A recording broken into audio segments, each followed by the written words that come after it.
하나님의 말씀은 열왕기상 12장 6절에서 8절 말씀입니다.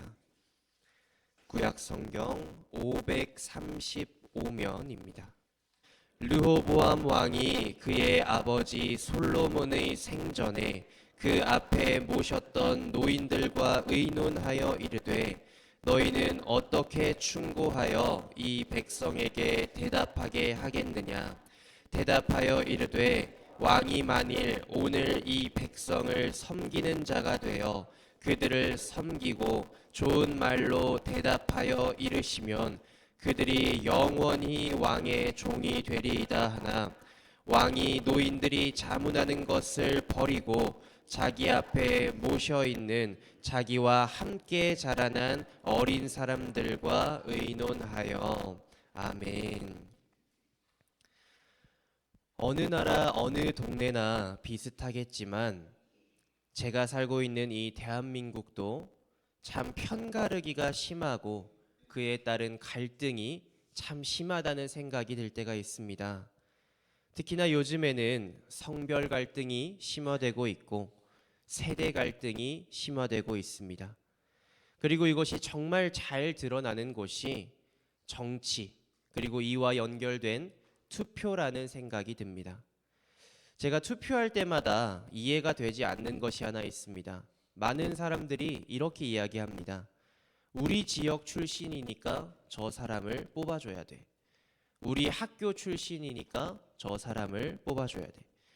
그 사람의 정책이나 사람 됨됨이 등을 보는 것이 아니라 나와 같은 출신인지, 나와 어떤 연관성이 있는지를 먼저 보는 경우가 있습니다. 그리고 이렇게 나와의 친분, 나와의 연관성에 집중을 하게 되면 생기는 문제가 있습니다. 이 사람이 옳은지 옳지 않은지보다 친분이 더 중요해진다는 것입니다. 그리고 더 나아가서 이것은 투표를 하는 선거권자를 넘어서 정책을 내놓아야 하는 피선거권자에게도 영향을 미칩니다. 나를 지지해 줄 사람들이 있는 곳을 위한 정책만을 펼친다거나 옳고 그름이나 실현 가능성은 제쳐두고 나를 지지해 줄 사람들이 좋아할 만한 정책을 남발하는 경우입니다. 심지어는 거의 대부분의 사람에게 이익이 아니라 하더라도 나를 지지해 줄 특정 인물층과 마음만 맞으면 된다는 식의 정책을 내놓기도 합니다. 그러나 이런 모습은 결국에는 몰락을 야기합니다. 당장은 내 사람 혹은 내 편이라고 부를 만한 사람들을 포용했기 때문에 그 사람들의 강렬한 지지를 힘입어 영향력이 있어 보이고 힘이 있어 보입니다. 그러나 내가 포용한 특정 사람들 외에는 그 누구도 포용하지 못했기 때문에 금방 힘을 잃어버리고 맙니다. 그래서 우리는 언제나 나와 같은 출신, 학벌, 인기도 등에 따라서 결정하고 판단할 것이 아니라 그 사람이 옳은지 아닌지로 판단하고 구별하는 지혜가 있어야 합니다. 무엇보다도 하나님 보시기에 올바른지 구별할 수 있는 지혜가 있어야 합니다. 오늘 말씀에서는 르호보암 왕이 등장합니다. 르호보암은 솔로몬이 죽은 후 이어서 이스라엘을 다스리게 된 이스라엘의 왕이었습니다. 그리고 이 르호보암이 왕이 되었다는 소식을 들은 여로보암은 애굽에서 이 소식을 듣고 다시 이스라엘로 돌아옵니다. 솔로몬 시대에 과한 노역을 피해 애굽으로 도망갔던 여로보암이었기에 다시 돌아온 여로보암은 르호보암 왕을 만나 그 노역을 조금 줄여줄 것을, 그 멍에를 조금 덜어줄 것을 요청합니다. 이 요청을 들은 르호보암은 고민하기 시작하다 혼자 결정할 수 없다 생각했는지 신하들의 조언을 얻고자 합니다. 그래서 오늘 말씀 앞절에 나오는 것처럼 르호보암은 솔로몬을 섬겼던 노인들에게 조언을 구합니다. 그러나 르호보암은 기껏 나이든 신하들에게 조언을 구해놓고는 그들의 의견을 따르지 않습니다. 그리고는 다른 선택을 합니다. 오늘 말씀 8절을 보면 왕이 노인들이 자문하는 것을 버리고 자기 앞에 모셔 있는 자기와 함께 자라난 어린 사람들과 의논하여. 르호보암은 자신과 함께 자라난 젊은 신하들과 의논하기를 선택합니다. 자기와 함께 자랐기 때문에 자신과 친분이 있고 자신을 지지해주는 자기 편과 의논하기를 선택했습니다. 자기를 모셔준다, 즉 자기를 받들어주고 자기에게 듣기 좋은 말을 해주는 사람들의 말을 들은 것입니다. 이 젊은 신하들의 말이 옳고 그름은 중요하지 않았습니다. 마찬가지로 노인들의 말이 옳고 그름 또한 중요하지 않았습니다. 르호보암이 노인들의 충고가 아니라 젊은 신하들의 충고를 선택한 이유가 6절에 나옵니다. 6절 말씀을 보면 르호보암 왕이 그의 아버지 솔로몬의 생전에 그 앞에 모셨던 노인들과 의논하여 이르되 너희는 어떻게 충고하여 이 백성에게 대답하게 하겠느냐. 말 그대로 노인이었던 신하들은 솔로몬 왕의 생전에 솔로몬 왕을 모셨던 사람들입니다. 즉 솔로몬 왕의 색깔이 남아있고 솔로몬 왕의 스타일이 남아있으며 솔로몬 왕 아래에서 힘과 권력과 영향력을 키워온 사람들이었습니다. 이제 막 왕이 된 르호보암에게 이들은 자신을 위협하는 존재, 혹은 왕으로서 자신의 어리고 부족함을 드러내는 가시 같은 존재로 비춰졌습니다. 그래서 자신의 입지와 영향력을 더욱더 확고히 다지기 위해서 노인들의 조언의 옳고 그름은 중요하지 않았습니다. 또 한 가지 문제가 더 있었습니다. 오늘 말씀 7절을 보면 노인들의 조언 내용이 나옵니다. 대답하여 이르되 왕이 만일 오늘 이 백성을 섬기는 자가 되어 그들을 섬기고 좋은 말로 대답하여 이르시면 그들이 영원히 왕의 종이 되리이다 하나. 노인들은 르호보암에게 백성을 섬기는 자가 되라고 조언합니다.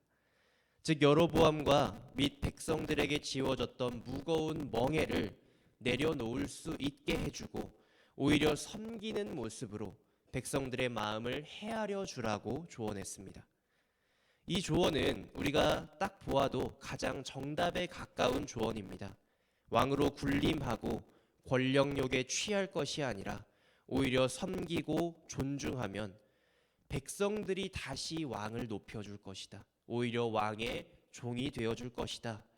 수많은 역사와 가르침을 통해 이것이 진정으로 좋은 왕이 될 수 있는 길임을 모두가 알고 있습니다.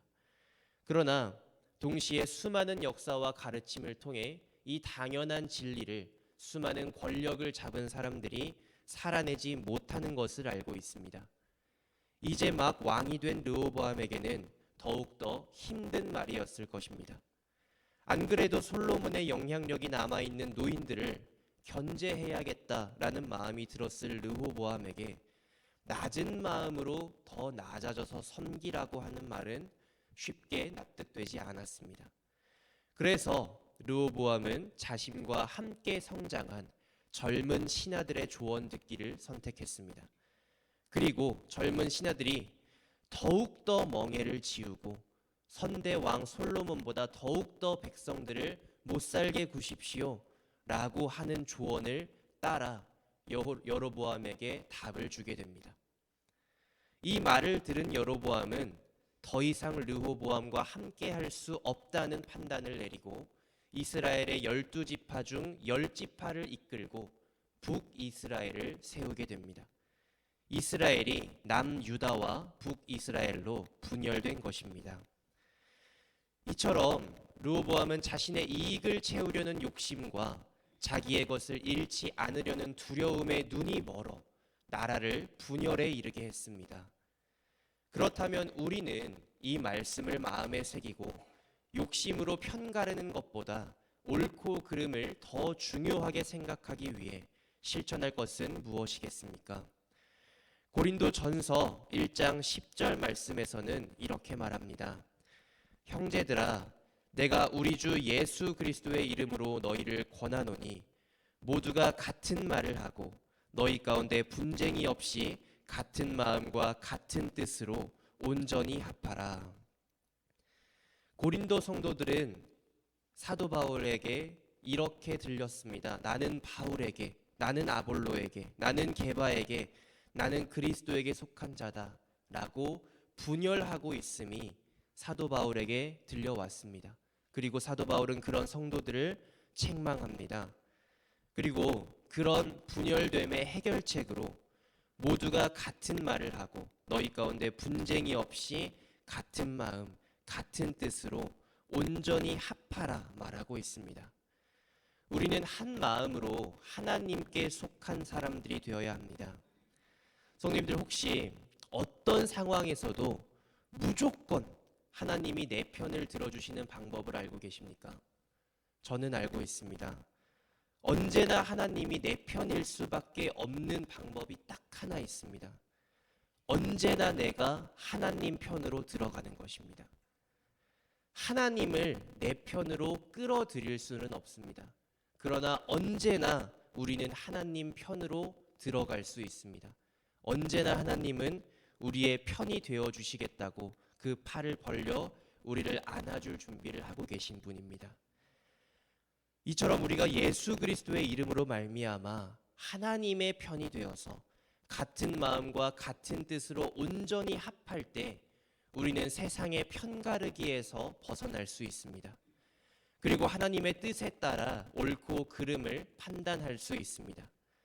또한 하나님과 같은 편이 되었을 때에 비로소 우리는 같은 편이기에 같은 시각, 같은 관점에서 이 세상을 바라볼 수 있게 됩니다. 그렇기에 우리는 먼저 겸손해야 합니다. 하나님 편에 들어가서 하나님의 명령과 뜻에 따르는 존재가 되어야 하기에 겸손한 마음으로 듣고 순종할 수 있어야 합니다. 또한 전쟁터의 군인이 나의 삶, 나의 욕심보다는 상관의 명령에 더 복종해야 하듯이 하나님의 명령과 하나님의 뜻에 귀 기울이고 순종할 수 있는 믿음을 가져야 합니다. 누군가는 결국 이 또한 하나님과 세상을 편가르기 하는 것 아니냐라고 할지 모르겠습니다. 그러나 하나님은 이 세상의 창조주이시며 왕이시고 주인이십니다. 이것은 누군가의 욕심과 욕망을 채우기 위해 분열을 만들어내는 편가르기가 아닙니다. 오히려 다시금 하나 되어서 하나님의 창조 질서를 바로 세우기 위한 일시적인 구별의 단계일 뿐입니다. 편가르기가 아니라 하나님의 말씀을 기준으로 옳고 그름을 분별하여 옳지 않은 곳에 있는 자들까지 어떻게 하면 이 옳은 방향으로 포용할 수 있을까 고민하고 전도하기 위한 포석일 뿐입니다. 그렇게 사랑하는 성도님들, 네 편, 내 편 나눌 것이 아니라 모두 하나님과 한 편이 되시기를 간절히 소망하고 축복합니다.